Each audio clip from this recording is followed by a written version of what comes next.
A day in my life as a mother of 4 kids na laging makulit at lagi ring nag-aaway. Charis! For today's ganap nga, eto at nagluluto na nga ulit ako ng almusal ng aking mga Junakis. Ito na nga ang everyday routine ko bilang isang nanay, lalo na nga't 4 ang aking mga anak. Fast forward nga ay napakain ko ng aking mga anak ito at naguhugas naman ako ng paninda kong balot. Isa nga rin itong paghuhugas ko ng balot sa araw-araw kong ginagawa at hindi ko pwedeng makalimutan dahil dito nga kumukuha ng panggastos ng aking mga anak. Maaga ko na nga itong hinugasan para mamaya isabi ko ay makapagpahinga ako bago magtinda. Ayan nga at makulimlim nga sa labas at malakas din ang hangin. Hindi ko nga alam kung may bagyo ngayon pero kagabi nga ay umuulan. Pero sabi ko nga sana ngayong araw ay hindi umulan para naman makapaglako ako ng paninda kong balot. Hindi nga pwedeng hindi ako titinda ngayon dahil walang panggastos ang aking mga Junakis. Dito nga kasi ako kumukuha ng pambili nila ng gatas sa umaga at pambaon na rin sa school. Kaya naman wish ko nga araw-araw ay hindi umulan para naman hindi ako maulanan habang nagtitinda. Medyo maliit nga lang yung tinutubo ko dito sa pagtitinda ng balot pero sabi ko ay okay na rin to kasi naman wala akong pambili ng baon ng mga anak ko at panggastos na rin. Pero ma-share ko na nga lang nung isang linggo ay nag-apply nga ako ng trabaho sa isang company. Medyo malapit nga lang dito sa amin yung company at kayang-kaya ko na nga lakarin. Bali, kompleto na ako sa requirements at nakapagpa-medical na nga lang ko kaya lang napending nga ako sa ihi. Hindi ko nga rin talaga alam dahil kung kailan nga ako magpapa-medical at saka naman ako dinatnan. Kaya ayun nga, hindi ako nakuhanan ng ihi, bumalik daw ako 3 days pagkatapos ng aking regla. Bali, kahapon nga yung last day ng mens ko kaya naman paniguradong sa Lunes ay makapagpapakuha na nga ako ng ihi. Kaya sana nga ngayong darating na linggo ay makapasok na nga ako sa trabaho. Siyempre, gusto ko rin naman ng malaking kita para naman malaki rin yung panggastos ko para sa mga anak ko. Lalo nga ngayon ay lumalaki na nga ang mga anak ko kaya lumalaki na rin yung gastusin.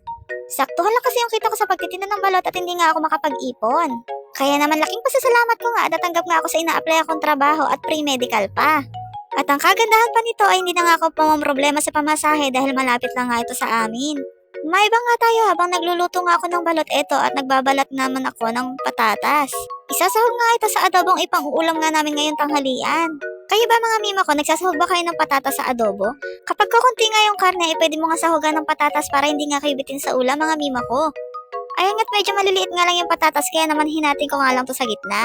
Pagkatapos ko ang hiwain ay pumunta na nga ako sa lababo para hugasan na rin ito. Alam naman natin na itong patatas nga ay puro lupa kaya naman kailangan nating hugasan na maigi. Ayun nga't nakatatlong hugas na yata ako dito sa patatas at puro lupa pa rin.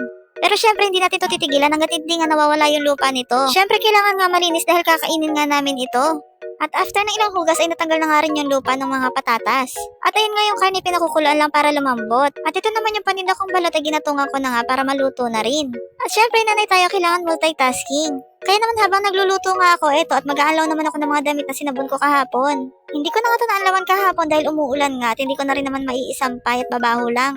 Kaya naman ngayong araw ko nga ito inanlawan para maisampay ko na dahil hindi naman umuulan, medyo makulimlim lang. Makakatuyo na rin naman yung lakas ng hangin. Bali mga pantaas pa nga lang itong nalabahan ko kahapon, hindi ko pa nga nalalabahan yung mga shorts namin. Bukas ko na nga lang lalabahan, araw ng linggo at isasabi ko na nga sa mga uniform ng mga anak ko. Kaya naman sana nga lang ay hindi rin umulan bukas para makatuyo nga ako ng mga uniform. Ayan nga at medyo haggard nga ang mima nyo dahil hindi na nga ako nakakapag-skincare. Sa 4 ko pa nga lang mga anak ay kulong na nga ang oras ko kaya naman eto at napapabayaan na minsan ng sarili. Ayan at pagkatapos ko ang maalawan eto at magsasampay naman ako. Kitang-kita nyo nga mga mima ko at napakalakas nga ng hangin dito sa amin dahil umulan nga kagabi. Pero buti na nga lang hindi umuulan ngayon kaya naman may isampay ko to kahit makulimlim. Buti na nga lang at isang balde nga lang na damit ang nalabahan ko kundi ibabaw nga ito dahil hindi maiisampay kaagad.